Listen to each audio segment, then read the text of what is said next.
My name is Christoph Yao Gadese. I hold MPhils in Mathematics Education. I'm taking you through Math 101, Algebra and Trigonometry. We are on Unit 5, Indices, Logarithm, Binomial Theorem, and Sequences. Today we'll be dealing with Section 3, which is on Binomial Theorem. Let's look at the section objectives. By the end of this section, you should be able to A. State the binomial theorem for a positive integral index. B.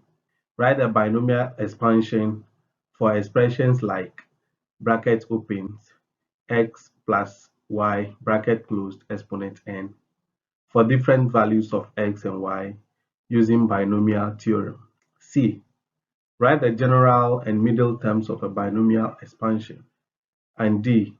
Write the binomial expansion for negative as well as for rational indices. Binomial theorem for a natural exponent. To do an expansion of binomials, we first of all have to consider the exponent of the binomial. The expansion of the binomial will give you terms. Each of the term is made up of coefficients and variables. One way to get the coefficients is to use what we call Pascal's triangle. And the Pascal's triangle looks like a triangle. And each line goes with a specific exponent.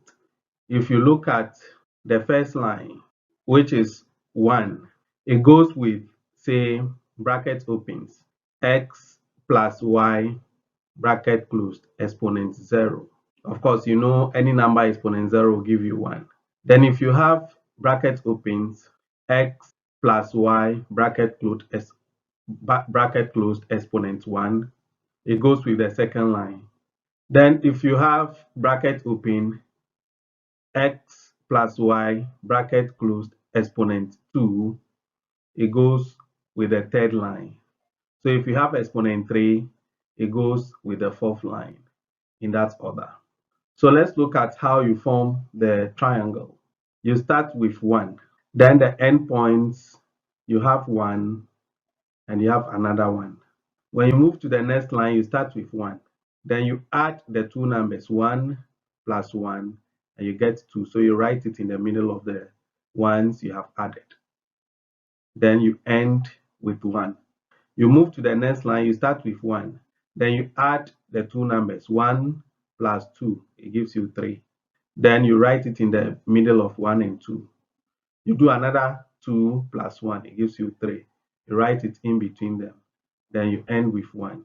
You move to the next line, you start with 1. Then you add the numbers above this one. 1 plus 3, you get 4. 3 plus 3, you get 6. 3 plus 1, you get 4. You have finished adding, so you end with 1. You move to the next line. Then you have 1 plus 4, you get 5. 4 plus 6, you get 10. 6 plus 4, you get 10. 4 plus 1, you get 5. Then you end with 1. Then the next one, you start with 1. Then 1 plus 5, you get 6. 5 plus 10, you get 15. 10 plus 10, you get 20. 10 plus 5, you get 15. 5 plus 1, you get 6. Then you end with 1. You can continue to form more of the numbers. And as you form more, the triangle gets bigger and bigger. So apart from using the Pascal's triangle to get the coefficients, we can also use combination. And so we are going to state the theorem in terms of using combinations to write the coefficients. So if you have x plus y, all exponents n, you can write it as n combination 0, which will be the first coefficient. If n is 5, you do 5 combination 0, and it will give you 1. And that will also be the same as the Pascal's triangle, where the first term has a coefficient of 1. Then the variable in the brackets, x plus y. X will start from the exponent and decreases to 0, whilst y starts from 0 and increases to n, the exponent. That is why you see x exponent n here. This should be y exponent 0, and y exponent 0 is 1. Then you come to n combination 1. From n combination 0, you come to n combination 1. Then the x has an exponent that will decrease from n to n minus 1, whilst y will have an exponent increase from 0 to 1. Then you move to n combination 2. Then x will decrease from n minus 1 to n minus 2, whilst y increases in terms of the exponent from 1 to 2. You continue till you come to a particular term before the last term. So that term will be n combination n minus 1. Then this will be x exponent 1. Then y will be exponent n minus 1. Then you finally come to the last term, which is n combination n, which will also give you 1. You see the Pascal's triangle will also end with 1. So the first term and the last term are always having a coefficient of 1. Then x will move from exponent 1 to exponent 0. That is why you don't see it here, because x exponent 0 is 1. Then y will move from 0 finally to y exponent n. N is a natural number. Then x and y are real numbers. You can compress the whole of this formula in terms of summation and use summation to write it as k from 0 to n combination k, x exponent n minus k, then y exponent k. So that if, for example, k is 0, you have n combination 0, then x will be 0, n minus 0, and then y will be exponent 0. If k is 1, then you have n combination 1, then you have x exponent n minus 1, then y exponent 1. Then you do it till you get to the last term. Now, n combination k can be defined as n factorial over n minus k all into bracket factorial, then k factorial. Let's look at an example of how to do the binomial expansion. Find the binomial expansion of bracket opens 3x minus 2y bracket closed exponent 5. Let's look at the solution. Using the binomial theorem that we have stated, where you have n combination 0, n combination 1, and so on. Our n in this case is 5. And so we have 5 combination 0. Then the first term is 3x. So it must start from the exponent. So we put it into bracket 3x exponent 5. The second one, which is negative 2y, will start from exponent 0 and it will become 1. Then plus, we move from 5 combination 0 to 5 combination 1. Then 3x will decrease from exponent 5 to exponent 4, whilst negative 2y increases from exponent 0 to exponent 1, as you can see here. Then we move on to the next one, 5 combination 2. 3x will decrease from exponent 4 to exponent 3, whilst negative 2y increases from exponent 1 to exponent 2. We continue with 5 combination 3. 3x moves from exponent 3 to exponent 2 now, whilst negative 2y moves from exponent 2 to exponent 3. Then plus 5 combination 4. 3x has moved from exponent 2 to exponent 1 now, whilst negative 2y has moved to exponent 4. Then plus, then the last one, which is 5 combination 5. So 3x will now move to exponent 0, and so it will vanish, it will become 1.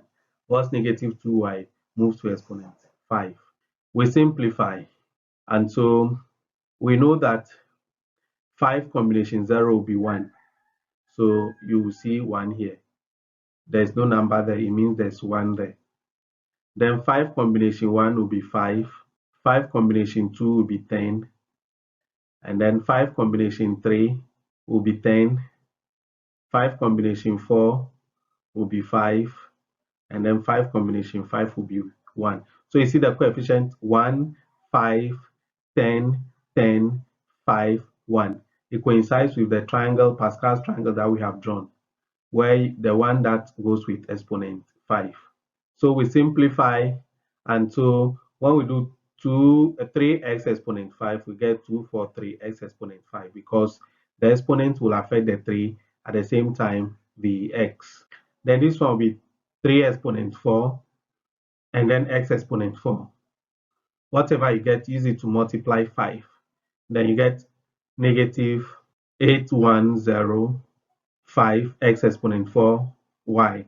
It's negative because the other term is negative. So if you do this times this, you will get negative. Then plus this one will not be negative because of the exponent being 2. So you multiply and you get plus 1080x cubed y squared. Then this one will also be negative because the exponent is odd 3. And so you get negative 720 x squared y cubed. Then this one too will be positive because the exponent is even. So when you simplify, you get plus 240xy exponent 4. And then the last one, the exponent is odd, so it will be negative. So minus 32y exponent 5. We can find a general term of the binomial expansion. That is, you are not to expand everything, but you can be asked to find a specific term, the third term, the fourth term, and the fifth term, and so on. So the formula that is used is t k plus 1, which is subscript, is equal to n combination k x exponent n minus k y exponent k. And so you will see that when we did the summation, when we compress the formula into the summation symbol, this is what we got. That becomes the general term. So for example, write down and simplify the fifth term in the expansion of 3 plus x exponent 7. The emphasis is on the fifth term. So if you are going to find the fifth term, then k should be 4 because 4 plus 1 will give you 5. So wherever we see k, we put 4. Now, n is 7. So we do t, 4 plus 1 will be equal to 7 combination 4, then 3 exponent 7, which is n, minus 4, which is k, then x exponent k, which is 4. So 7 combination 4 will give you 35.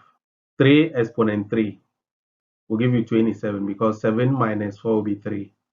Then you have your x exponent 4. So 35 times 27 will give you 945 x exponent 4. So it means that if you do this expansion, by the time you get to the fifth term, you will have 945 x exponent 4. And you see that the exponent of x is 1 less than the term.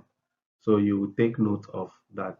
Let's look at how to find the middle terms in a binomial expansion.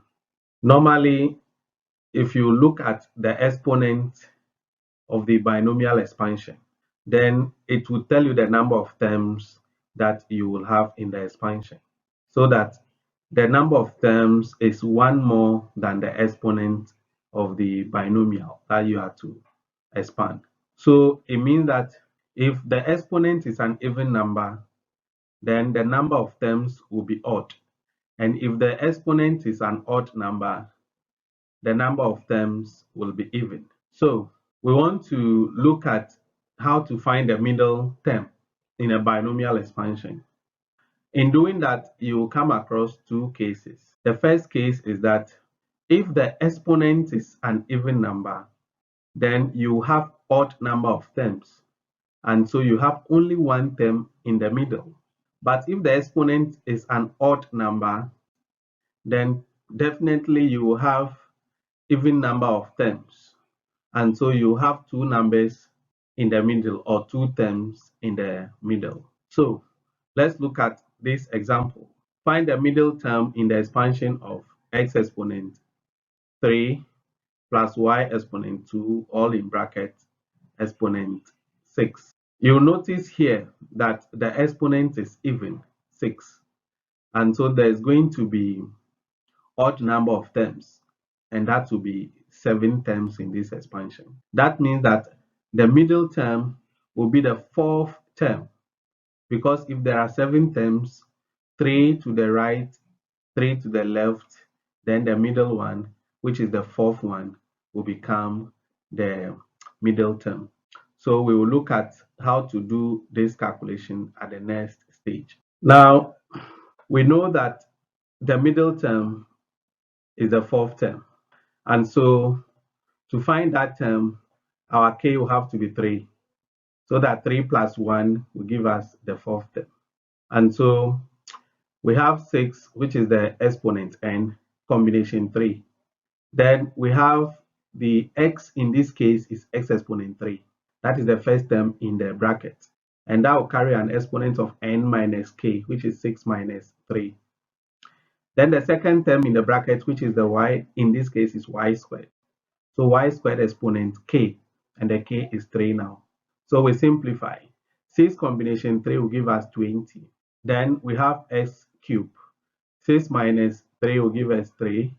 And then we have y squared, all exponent 3. When we simplify, the fourth term will be 20x exponent 9, y exponent 6. Therefore, the middle term is 20x exponent 9, y exponent 6. Now, let's look at binomial theorem for rational exponents. You can have a situation where the exponent is a rational number, and this time we are using r to denote the exponent, which is a rational number. And then the first term is always 1, then plus x, which is the second term. So if you have 1 plus x exponent r, where r is a rational number, and then x is a real number such that the magnitude of the x is less than 1, then you can have 1 plus rx. So the first term will always be 1. Then this is rx, which is the exponent. Then you have r into bracket r minus 1, 2 factorial, x squared. Then you have r minus 1, r minus 2, 3 factorial, x cubed, till you get to the last term. This has been derived from the first formula we have used, where x, the first term, has been 1 and y has become x. If you substitute it into that formula, you will get this. Let's look at an example. Write down the expansion of bracket opens 1 plus x bracket closed exponent negative 1. Let's look at the solution. 1 plus x exponent negative 1. In this case, our r is negative 1. So 1 has always been the starting point of this formula. Then we bring our r, which is negative 1, to multiply x. So we have negative x. Then we have the r here, which is negative 1. Then another negative 1, then minus 1. All over 2 factorial. Then we bring the x squared. Then we bring negative. So it means that wherever you see r, you put negative 1. Negative 1, negative 1, negative 1.